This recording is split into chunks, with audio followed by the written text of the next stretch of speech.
pushing climate change to the top of the political agenda ahead of the general election. We can see climate change happening now around us. We can see the Arctic melting, and scientists are really clear that the longer it takes us to kick our addiction to fossil fuels and move on to clean energy, the harder it's going to be to stop really damaging permanently our planet's life support system.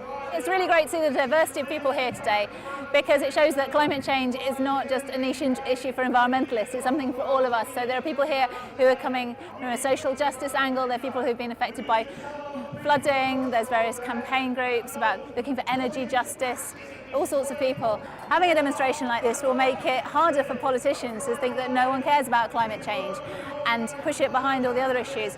And also, this is just one step in building a movement for real change that we need to stop this crisis happening. That's what we want.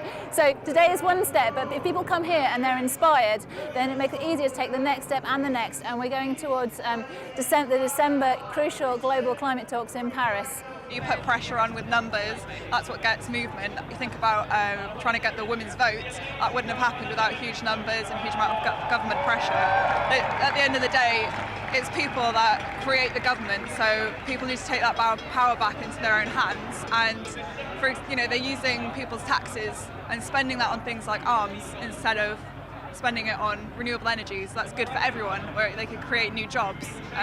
Instead they're cutting jobs. It's been a good turnout today. I don't know quite how many it is.